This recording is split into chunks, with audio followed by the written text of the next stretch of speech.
All right, listen. Welcome to Coture Conversations, man. Apex Couture Magazine in the building once again. I'm your man, A-Tuan. Y'all already know. Shout out to the magazine. Listen, y'all get them likes up, them shits up, hit them subscribe buttons. We have a legend in the goddamn building now. You're in the presence of it, okay? So I'm gonna need y'all to show that love and respect, and I'm gonna let the big homie introduce himself. Man, I appreciate y'all having me on the platform. This is the legendary Kokane, most featured artist, collaborative artist that is in the game, man. What's up, love? Y'all peace and love out there. Man, y'all see the smile on my face. I'm telling you, this is such an honor because when I was a kid, I remember being in middle school, man. And I remember I got this tape. I'm finna talk. Can we talk a little bit, big homie? Man, showing up, man.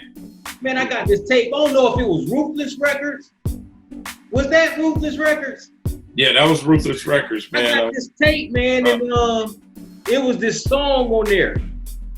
And I think I told you about this when we was in Carolina, but we was so heavily smashed. We probably don't remember them conversations. Oh, yeah. I was feeling good, put it like that. Yeah. So it was a song on there, man, called Slow Burning. And man, that song, it caught me and my home who was in middle school. And this was like 94, 5 in the middle. It was in the 90s. Yeah, that was 1994. Yeah. So I'm saying that so y'all can understand the history and where it started at from me even knowing who this man is. And since then, since I heard Slow Burning, this man has done, I can't even, my brain about to explode. I mean, you've seen this man show up on Snoop Dogg's records. Like, I'm gonna tell you, that Last Meal album, I gotta tell him about it. Killed the Last Meal album, man. Damn near every song. I mean, listen, Bring It On with you, Snoop Dogg, and Sugar Free. One of my favorite joints to this day, man. That hook. Matter of fact, talk about creating that song just real quick. Well, the whole project is incredible because it's different from the No Limit record that Mr. Calvin Brodus had on that project. So it was a different sound. It was a different spin, you know. So when I was able to, you know, put my little 3 cents in it and put my signature sound, along with the other cats that was, you know, part of the Doghouse establishment in 1990. It was from 1999 to like early 2005. We came up with some incredible records, you know, from the East Siders. And then even with Dr. Dre, you know, singing on Dr. Dre's LA Niggas, you know, from Doggy's English to, you know, slew of hits, songs that I wrote, volumes of different mixtapes he put out. It was definitely a moment in hip hop in the early 2000s that was incredible, and it was good for me too, and it was good and helpful, you know, to Dog, which made his pivot on, and years later, you know, right after that record, you know, he was able to transition properly, going from the No Limit to having Doghouse. But yeah, Kokane was definitely instrumental in making that happen. Real talk. Yes. Stacey Adams, crazy joint. I'm just thinking about all the songs that you were a part of. That was a monumental piece of work. Period. And yeah, it's 9 songs off the Last Meal, 11 songs on Deuces and Trays, and like I think like 3 or 4 of them on the East Siders Presents. So. Man, and I remember all of that. Man, yeah. Listen, if y'all from my era, and if you young cats out there, if you're an artist, man, right now this is an artist that you should definitely look at his blueprint, research him, because you're gonna find everything you need to know. But you spoke on being you said you're the most featured artist. Yeah, considered pound for pound the most collaborative artist in the game. And prior to, you know, hooking up with Snoop, you know, because, you know, I was able to feed 3 generations of my music and raise 3 generations off the Kokane signature sound. Yeah. I was already doing records in 1989 on tour at NWA in London. My first platinum record was co-writing on the Niggas for Life album, which I co-wrote Eazy-E's part on Appetite of Destruction. Wow. The 10 Commandments. So before the Snoop situation, you know, we actually, you know, Snoop Dogg auditioned for me and our group, which was Above the Law. You know, I was a part of that staff, 187 and Go Mag. Yeah, that's who I checked up under, Above the Law, because Code 187 is my cousin. Okay, cool. Yeah, so he brought me along in like 89, and we came up with some incredible stuff. Our cap came up with words like chronic balling. Of course, I'm the architect of G-Funk. Code 187 is the actual, you know, orchestrator.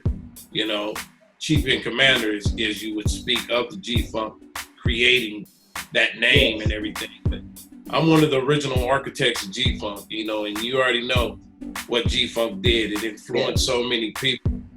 It's no different than what James Brown did to Michael Jackson and Sly and the Family Stone and the JBs did with Parliament Funkadelic. Word. You know what I'm saying? So, you know, I was blessed and fortunate enough to be there at a time to when we didn't know G-Funk genre would have that much influence, but years later, you can see who an influence from the cats from Warren to Snoop to Dr. Dre. Basically, everybody learning different things from each other.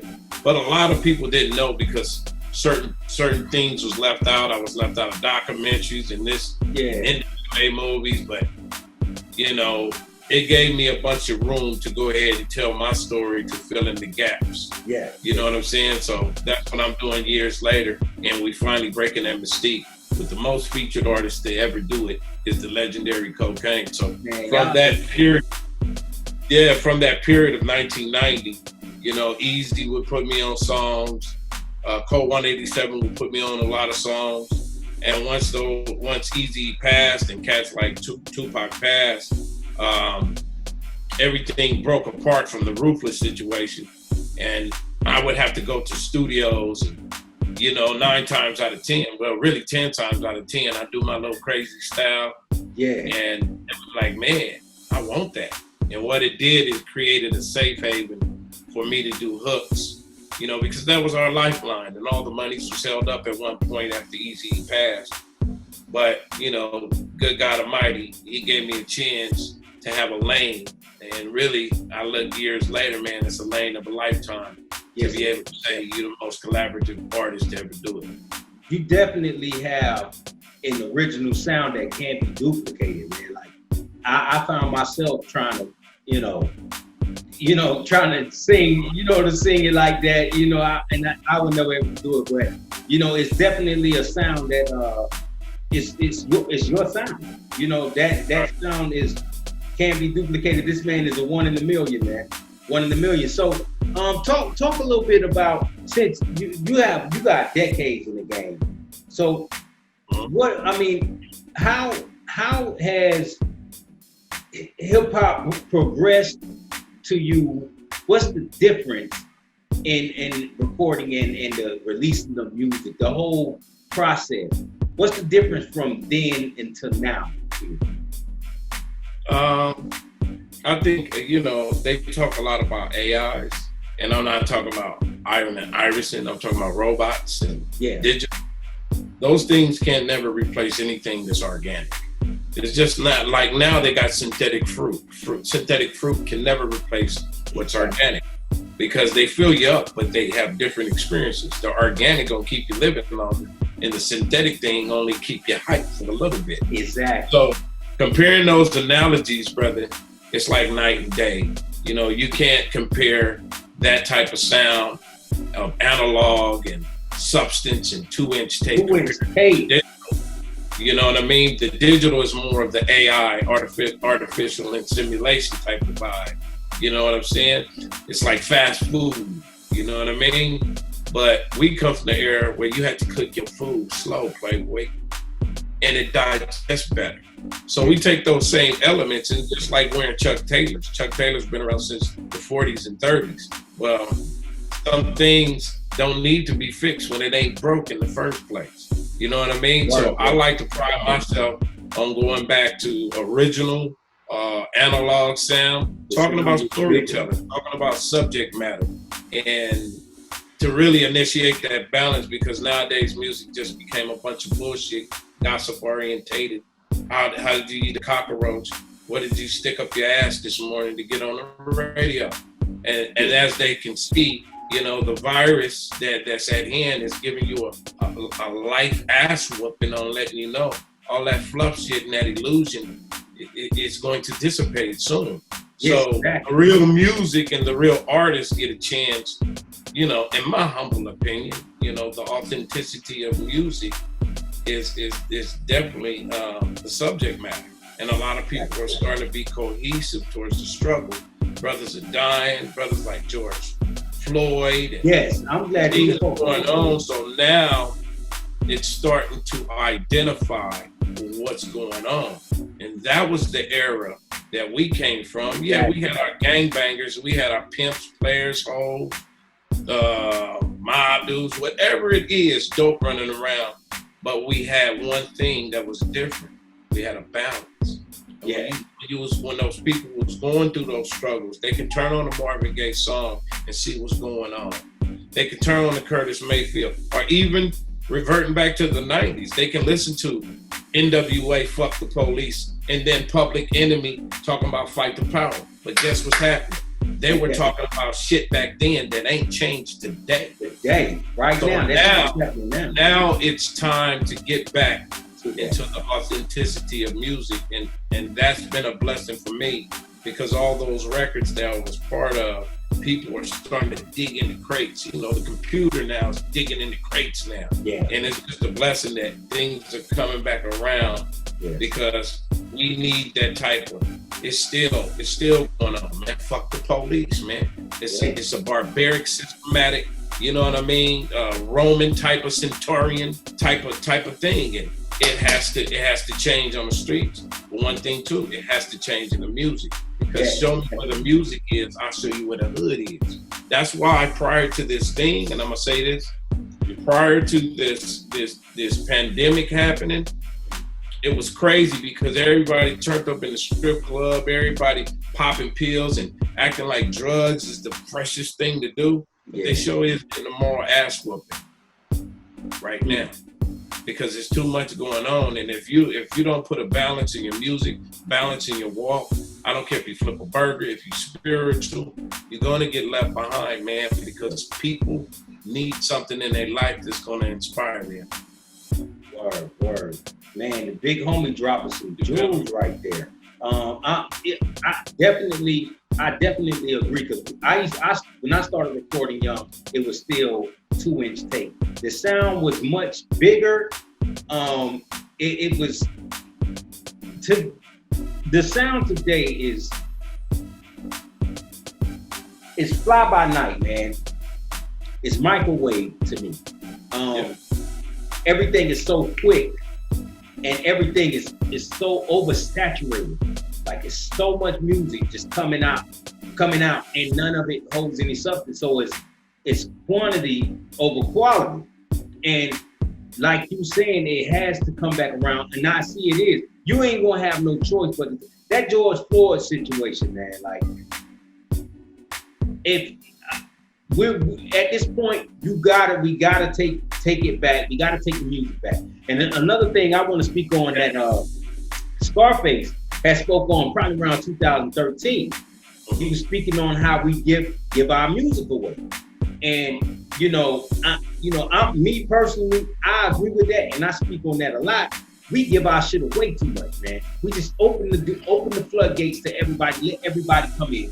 Now you got these 6ix9ine motherfuckers and all these, they making a mockery of the fucking music. That's what's happening to me. You know what I'm saying? Like, I don't know, we created this. And I don't knock nobody for doing it or whatever. But what happens when you let everybody in like that? They come in and they pervert our shit. They don't take it serious. Look. I mean, not even dwell on 6ix9ine, but just that situation when he jumped out and dropped that song in the video and he clowned with the little cartoon rat face. That shit to me was a fucking slap in the face to every black man that had put in the groundwork to create this thing called hip hop. It wasn't even about him snitching. It was about the fact that he was just like, yeah, I'm up in y'all shit. Look what I'm doing in y'all shit. I got a bunch of y'all niggas locked up and I got y'all shit pumping like this. I snitched on you niggas. Like, we fuck that shit. Man. We gotta take our shit. Let me tell you something, bro. Let me tell you something. And he's a snitch like a lot of other people. Yes, exactly. Let's just keep it real. You right about that.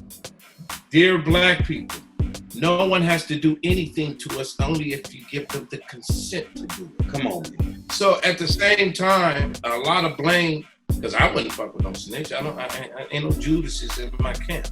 Exactly. But I'm speaking on this. We talk all day about this situation, but then I can go down the street, and even though our brothers are conditioned to see a black man get murdered, they're gonna go down the street and kill the next black man that own 2 cents. See, it's the condition that we set in. Yeah, right. You know what I mean? It doesn't give no excuse for some cop or something to do something that has been systematically set into place to degrade 2 cents slavery. Exactly. But at the same time, it takes 2 to tangle. So we can't just point the finger at people that really ain't black as opposed that we get past to other people because of who they are. Exactly. Now that's fake shit. That's like continue to go to the WWF wrestling match talking about this shit real. Yeah, exactly. Everybody know. See, people play ding dong ditch with who they choose to say, well, nah, if he's snitching, nah, he's cool. But I'm gonna go over here and get mad at this dude when it was black people that gave that little retarded dude consent. Exactly. You right. How about that? And I'll tell you what, man, when it I know firsthand because I did time in prison. And when I was sitting in the county, I ain't bragging, it ain't nothing cool about it. But I done been to so many fucking county jails over here in the South, it don't even make no sense. But one thing I did see, that no snitching shit, man, I hardly ever seen anybody stick to that shit. They was playing niggas against each other, like, oh man, this nigga, man, he on my deposition, he on my paperwork, man, fuck it, I'm gonna tell them about this. And they was playing them the whole time. And I was seeing dudes telling on each other left and right. And see, I never had a co-defendant, so I didn't know what that shit was about. Right. But I watched it, and I was like, man, that's no snitching street code shit. Really ain't what it is. It really, cause when you get in that courtroom and they go to hollering about them football numbers, 48 years. All right, motherfucker, you look at where we come from. It's like if you do the crime, you pay the time. Mm-hmm. It's like that's whack when you rolling with a nigga and you get pulled over and he throw the dope on you. Yeah, yes. Matter of fact, you got why you throw the dope on me. So the same way, it take 2 to tangle. It's like if I knew I was getting myself in that position, right? Exactly. I really did, and if I got a family, right? I'm taking penitentiary chances. You know what I'm saying? By doing what I'm doing. Yeah, exactly. When I have a choice, man, I can get caught up and lose my family. So I don't want to be in that position in the first place.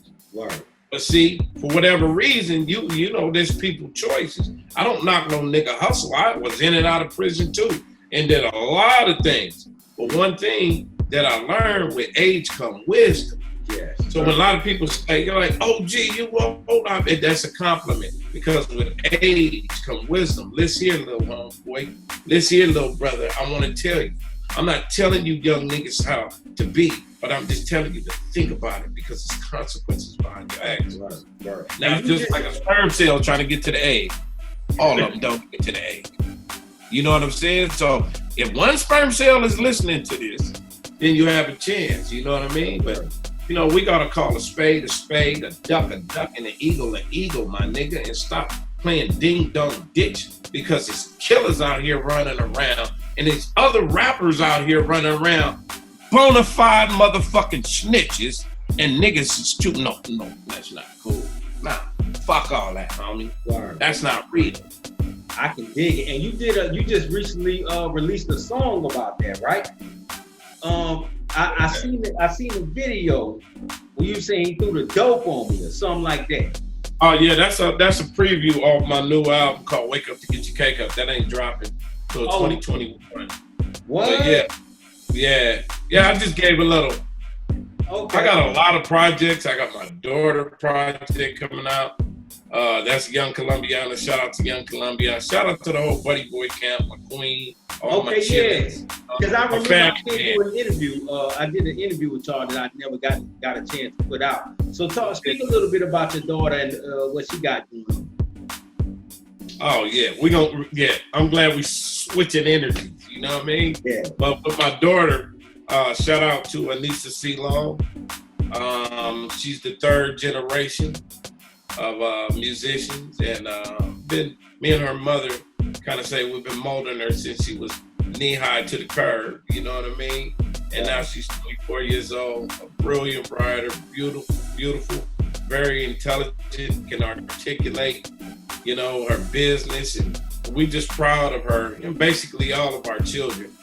Me and my wife, we celebrated our 29th anniversary. We've been together 36 years. I think I seen that. I got 8 kids by that one woman. So as a black man, you know, it's for me to go ahead and share these experiences, because especially being in this type of brutal, scandalous game called the music game, you got to have some type of family structure to ground your wire, unless all kind of things are going to come your way, because this industry is worse than the dope game. You know, and I was blessed enough to have my family, my beautiful queen, my kids. We're a family-oriented business called Buddy Boy Entertainment. My name is Jerry Buddy Long Jr., the son of Jerry Long Sr., Motown great. And my daughter is the third generation. So her project coming out is called Young Colombiana, and she got bars. She's a real bar star, you know what I mean? Right. And y'all be seeing it soon. And there's just a lot of things, man, I got my hands on right now. We'll be here for weeks trying to explain what's going on. But man, I'm just humbled by everything. We working and reaching out to good independent people, because a lot of, since they sitting at home and got their portable studios, a lot of work has been coming, and I've been able to bless, you know, the independent labels worldwide even more. So continue to come through, man, so I can give you the signature sound. And for those that y'all know who y'all is, I appreciate y'all handing me the roses while I'm here. Word. Well, listen, man, it's definitely an honor to be able to sit down and chop up some game with you. And just within this little bit of time, man, it's been a lot of jewels that have been dropped. Man, and I really appreciate you for taking the time to, you know, sit down with me on my platform. You got an album out now, right? Figaro? Yeah, it's called Figaro, Music for the Soul. You know, shout out to the worldwide fleet DJs everywhere on the map. Yes, Classic, my little bro. And plus, I'm doing some beats. Well, we already did beats and hooks. Me and little bro Classic. We got some hot shit out there. And we just all supporting each other, coming together, putting out this good type of music.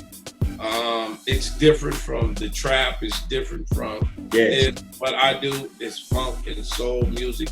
The same old two-step. So if you look at some of that,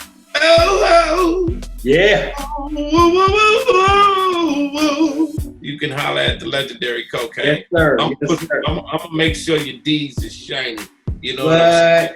So when your projects together, you got some of that real authentic G-funk from one of the architects, you know what I mean? So we having fun. What we doing over here, it's about having fun. Shout out to all the independent labels out there doing their thing. And may God continue to prosper your soul from a sinner to a winner. That's the best time to learn discipline, is when you was locked up listening to punk ass white boy that used to get punk in high school. but now he's a CEO talking about child time. Yes, sir. And Yes, you turn it around on the ass, brother. Yes, sir. And use your intelligence and may God continue to prosper this platform because it's needed. Man, I appreciate it, man. Yes, Is there anything else you want the people to know before we get up out of here? Man, make sure you go visit my site at buddyboyent.com. Most importantly, man, I like to We put will. that link. We're going to make sure I have all the links in the article for everybody so y'all can go check them out, check out any merchandise, all of the records, and see what he got coming up in the near future, man.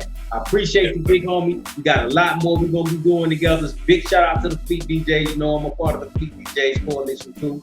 So it's going to be a lot more to come, man. And you guys, hit them likes, get them likes up, hit that subscribe button. Make sure y'all go to the site and check everything out because I keep shit coming for you.